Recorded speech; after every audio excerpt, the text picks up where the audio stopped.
और कल हमने देखा कि थोड़ा हाथ थमा है एफआईएस का, हालांकि फिर भी कैश में खरीदारी करी है। पर ये जो इंडेक्स फ्यूचर्स में बिकवाली करी है एफआईएस ने, इससे क्या समझना चाहिए सर? दीप, ये इंटरेस्टिंग है। लेकिन मैं फिर यही कहूंगा कि जैसे एक दिन की गिरावट से हम परेशान हो जाते हैं, इंट्राडे की गिरावट से ऐसा लगता है कि बस टॉप बन गया, नीचे जाने की तैयारी, वैसे ही एक दिन के डेटा से ये मतलब ना निकालें कि एफआईएस की खरीदारी खत्म हो चुकी है और बिकवाली शुरू हो चुकी है। ऐसा कुछ भी नहीं है। हाँ, लेकिन ये जरूर है कि थोड़ा सा उन्होंने हाथ रोका है, लेकिन उतना भी नहीं कि आपको बहुत डर लगे। इसका मतलब सिर्फ इतना निकलता है कि आपको ऊपरी स्तरों पर खरीदारी करने के बजाय निचले स्तरों का इंतजार करना है, वहां से खरीदना है। क्यों?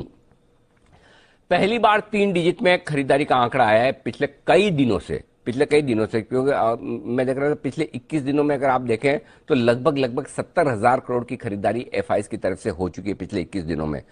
तो उस लिहाज से अगर आप देखेंगे तो आंकड़ा बहुत बड़ा है। 69,000 का ये जो आंकड़ा है, ये पिछले 21 दिनों से लगातार खरीदारी के बाद, और कल भी 357 करोड़ की खरीदारी का ये आंकड़ा है कैश में।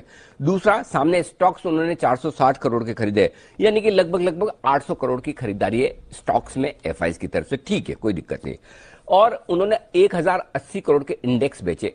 जो इंडेक्स बेचे उसमें शॉर्ट कम है दीप, तेजी की पोजीशन में प्रॉफिट बुकिंग है, लॉन्ग पोजीशन कम की है, तो वो ठीक है ना। अब लाइफ टाइम हाई के आसपास 13,000 के ऊपर अगर एफआई थोड़ी बहुत प्रॉफिट बुकिंग करते हैं, भाई इतना खरीद कर अगर 1,000 करोड़ का बेचते हैं, उसमें भी अगर आप सोचेंगे क्यों बेच दिया, क्वेश्चन करेंगे, या फिर ये सोचेंगे कि भाई ये क्या, तो ऐसा ठीक नहीं। तो मेरा ये मानना है, हाँ थोड़ा सा हाथ रोका है, लेकिन अगले 2-4 दिन और देखिए। और आपको याद होगा जब इस सीरीज की शुरुआत में भी हम यही बात कर रहे थे कि नवंबर की सीरीज में तो फ्लोज बड़े मजबूत रहे, नवंबर के महीने में मजबूत रहे, इस उम्मीद में कि एमएससीआई इंडेक्स में जो बदलाव हो रहे हैं उससे वेटेज बढ़ेगा, और वो हुआ भी।